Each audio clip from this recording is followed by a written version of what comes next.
사랑하는 하여묵 가족 여러분, 안녕하세요. 김소명 목사입니다. 사순절 14번째 날입니다.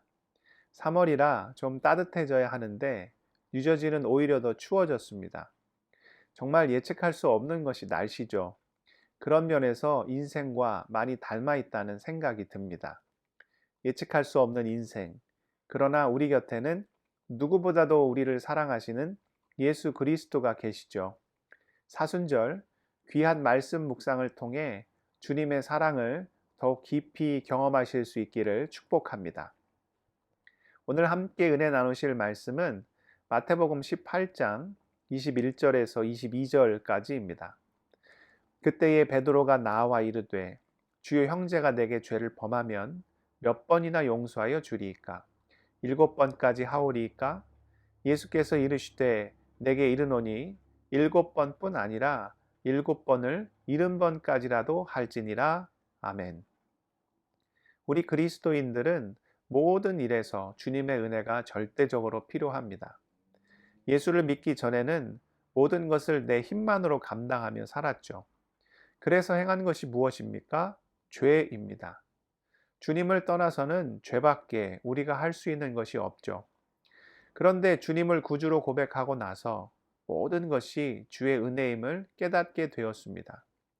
그 중에서도 주님의 은혜가 가장 필요한 일이 오늘 다루고자 하는 주제인 용서가 아닐까 합니다.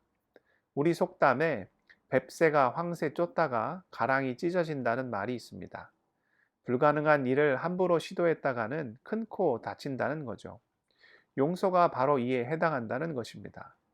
용서가 왜 어려운가요? 부족한 우리의 힘만으로 그것을 감당하려 하기 때문이죠. 운동을 할 때도 내가 할 수 있는 이상의 운동기구를 들거나 무리를 하면 반드시 그날 몸살이 나죠. 몸이 견디지 못하기 때문입니다. 마찬가지인 거예요. 용서는 결코 우리의 힘만으로 할 수 있는 것이 아닙니다. 누군가의 도움이 반드시 필요하죠. 그럼 용서란 어떻게 가능하며 누구의 도움을 받아야 하는 걸까요? 오늘 말씀에서 참 나서기 좋아하는 베드로가 예수님께 질문합니다.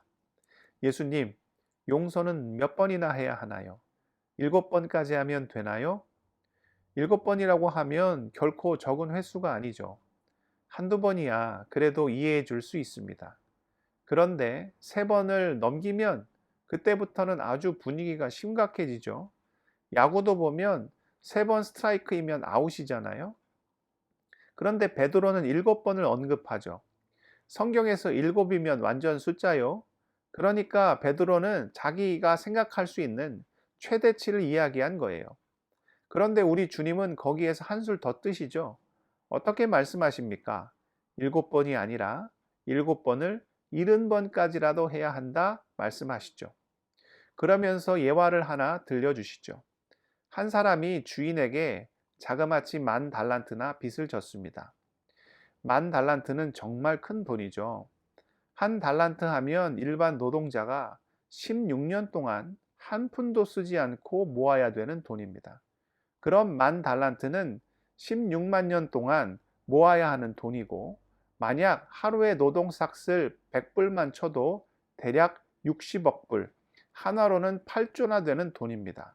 정말 어마어마한 돈이죠. 기한이 되어 주인이 갚을 것을 요구합니다. 그 빚진 자가 갚을 것이 없다고 하자 주인은 그의 몸과 가족을 팔아서라도 갚으라고 종용하죠. 빚진 자는 그 앞에 바짝 엎드립니다. 간절히 용서를 구하며 나중에 꼭 갚겠다는 사정을 하죠. 그러자 주인은 그 사람을 불쌍히 여기고 그의 빚을 탕감해 주죠. 문제는 그 다음에 벌어집니다. 그 빚을 탕감받은 자에게 빚을 진 사람이 있었죠. 금액은 100데나리온이었습니다. 한 데나리온이 일반 노동자의 하루 품삯이니까 100데나리온은 100일 품삯이죠. 하루 품삯을 100분이라고 하면 10,000불, 하나로는 1,300만 원 정도 됩니다. 주인에게 빚진 금액에 비하면 세족지열, 세발의 피죠. 그런데 어떻게 합니까? 탕감해 주지 않죠. 아무리 용서를 빌어도 받아주지 않고 오히려 감옥에 쳐 넣습니다. 이 소식이 주인에게 들어갑니다. 주인은 당연히 괘씸한 생각이 들었겠죠. 어떻게 합니까? 분노하며 그 10,000달란트 빚진 자를 잡아다가 옥에 가두죠. 이 이야기를 마치시고 주님은 이렇게 말씀하십니다. 35절에 너희가 각각 마음으로부터 형제를 용서하지 아니하면 나의 하늘 아버지께서도 너희에게 이와 같이 하시리라. 용서 참 쉽지 않죠. 생각만 해도 뒷목 잡고 쓰러지기 일보 직전이요. 10년 전 먹었던 송편이 속에서 오르락 내리락 하는데 어떻게 용서할 수 있겠습니까? 인간의 능력으로는 절대 불가능하죠. 그런데 사람의 능력이 아니라 누구의 능력으로 하라는 거예요? 우리를 위해 주님께서 지신 십자가의 능력으로 하라는 거죠. 사도 바울은 그가 에베소 교회에 쓴 편지에서 원래 하나님과 우리 사이가 어떤 관계였는지를 이야기합니다. 에베소서 2장 3절입니다. 전에 우리도 다 그 가운데서 우리 육체의 욕심을 따라 지내며 육체와 마음에 원하는 것을 하여 다른 이들과 같이 본질상 진노의 자녀이었더니. 하나님 앞에 우리는 본질상 진노의 자녀였다는 거죠. 하나님께서 우리만 보시면 그 하는 죄악들로 인하여 엄청난 분노를 품으셨다는 거죠. 우리는 원래 심판받아 마땅한 자요, 영원한 형벌 가운데 처해야 하는 자들인데 오히려 어떤 일을 행하셨다는 거예요? 계속해서 에베소서 2장 4절과 5절입니다. 긍휼이 풍성하신 하나님이 우리를 사랑하신 그 큰 사랑으로 인하여 허물로 죽은 우리를 그리스도와 함께 살리셨고 너희는 은혜로 구원을 받은 것이라. 그리고 8절입니다. 너희는 그 은혜에 의하여 믿음으로 말미암아 구원을 받았으니 이것은 너희에게서 난 것이 아니요 하나님의 선물이라. 죄로 인하여 죽음이 우리 앞에 있고 영원한 심판이 기다리고 있었지만 그 베푸신 십자가 사랑으로 인해 용서받고 구원 얻어 자격 없는 우리가 하나님의 자녀, 천국의 백성이 되었다는 거죠. 이 은혜를 마음 깊게 새긴 자만이 용서할 수 있는 거죠. 다시 말해 십자가 사랑을 의지하지 않고서는 용서란 절대 불가능하다는 거죠. 우리가 매일 말씀 묵상을 하고 또 정기적으로 예배의 자리에 나와 십자가를 마음에 새겨야 하는 이유가 바로 여기 있는 거죠. 어떤 자매는 자기는 매일 십자가를 지고 살고 있다는 거예요. 십자가 목걸이를 하는데 이것저것 하다 보면 십자가 펜던트가 목 뒤로 가 있다는 거죠. 그게 십자가를 지는 게 아니잖아요. 우리 그리스도인들이 십자가 장식을 하며 몸에 지니는 이유가 무엇입니까? 단지 십자가 모양이 예쁘기 때문입니까? 그 십자가를 일상에서 기억하기 위함이죠. 또 우리가 자동차 백미러에 십자가 모양을 걸어둘 때가 있죠. 왜 그렇게 하는 것입니까? 그럼 나야 할 사고가 안 나나요? 십자가가 무슨 부적입니까? 세상 사람들은 운전대만 잡으면 온순한 사람도 머리에 뿔이 나죠.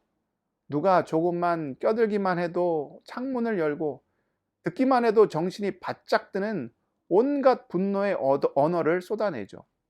십자가는 그렇게 하지 말자고 걸어두는 거죠.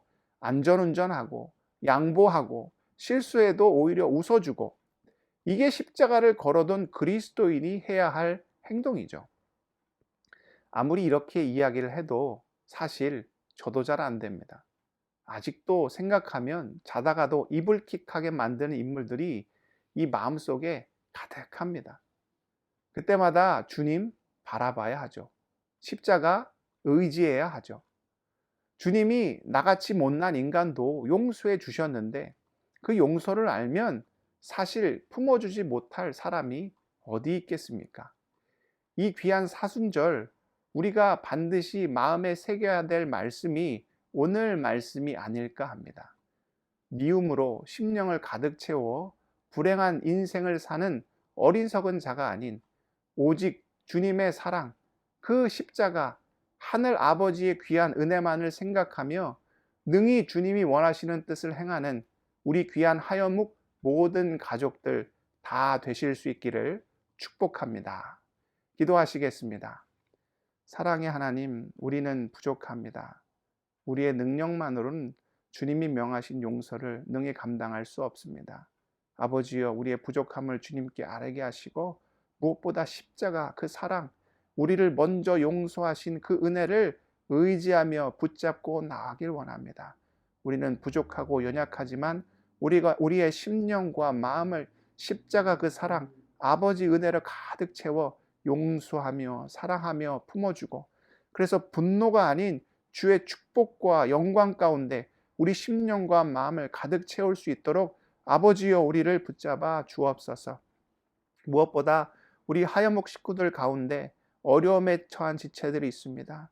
삶의 무거운 짐을 지고 신음하며 고통받는 모든 지체들, 신분의 문제로, 건강의 문제로, 자녀의 문제로, 가족의 문제로, 일터의 문제로, 여러 삶의 문제로 고통받는 모든 자녀들 불쌍히 여겨주시고 주님께서 기름 부어주시고 안수해 주셔서 주 안에서 승리하며 영광과 기쁨 가운데 거할 수 있도록 인도하여 주옵소서. 모든 말씀 예수 그리스도의 이름으로 간절히 기도드리옵나이다. 아멘.